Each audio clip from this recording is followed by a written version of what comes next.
जिले में पिछले 2 दिनों से हो रही लगातार बारिश ने सावन से पहले ही मानसून का असर दिखा दिया है।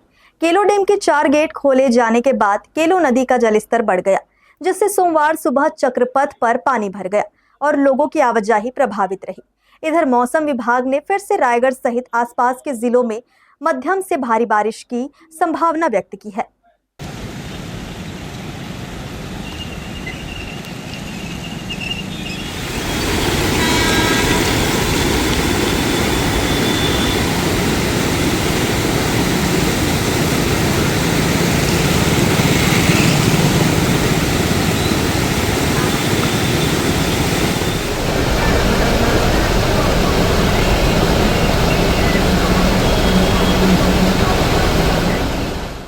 इस साल आषाढ़ महीने में ही लोगों को सावन जैसी झड़ी का अनुभव हो रहा है।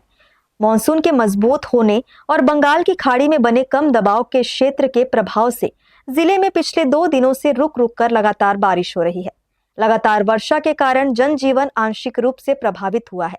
वहीं नदी नाले भी उफान पर आ गए हैं। जिले के ऊपरी क्षेत्रों में हो रही भारी बारिश के चलते केलो डैम के 4 गेट खोलने पड़े, जिससे केलो नदी का जलस्तर तेजी से बढ़ गया। नदी का जलस्तर बढ़ने के साथ ही सोमवार सुबह चक्रपथ मार्ग पर पानी भर गया, जिससे इस मार्ग पर आवाजाही पूरी तरह बाधित हो गई। सुबह के समय दफ्तर, स्कूल और अन्य कार्यों के लिए निकलने वाले लोगों को भारी परेशानी का सामना करना पड़ा। केलो नदी पर निर्माणाधीन अंडरपास रोड के लिए पिछले महीनों नदी के भीतर अस्थायी डायवर्ट रोड बनाया गया था। बारिश का मौसम शुरू होने के बावजूद नगर निगम द्वारा इस रपटा को नहीं हटाया गया, जिसके चलते नदी का जलस्तर बढ़ते ही पानी का बहाव बाधित हुआ और चक्रपथ तक पानी पहुंच गया। कल अच्छी बारिश हुई है। इस वजह से केलो डैम में जलस्तर बढ़ने लग गया था। तो कल शाम को 6 बजे एक गेट खोला गया था। फिर 2 घंटे बाद फिर 2 गेट खोले गए थे और रात 12 बजे के आसपास एक गेट और खोला गया था। तो वर्तमान में अभी 4 गेट खुले हैं।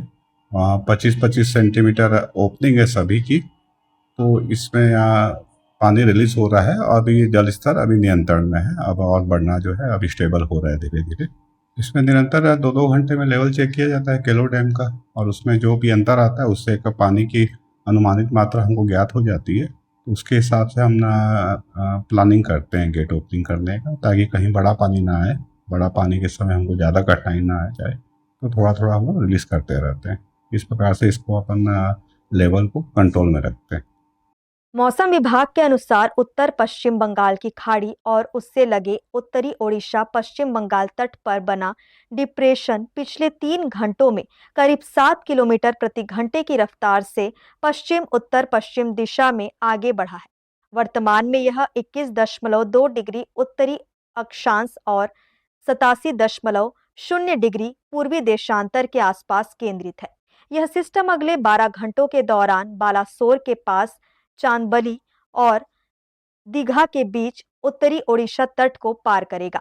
इसके बाद अगले 24 घंटों में यह पश्चिम उत्तर पश्चिम दिशा में आगे बढ़ते हुए उत्तरी ओडिशा और उत्तरी छत्तीसगढ़ से होकर गुजरने की संभावना है। डिप्रेशन के प्रभाव से छत्तीसगढ़ में मानसून पूरी तरह सक्रिय बना रहेगा।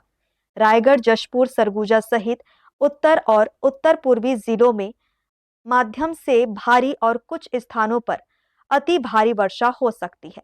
हर्ष न्यूज के लिए देवेश देवांगन की रिपोर्ट।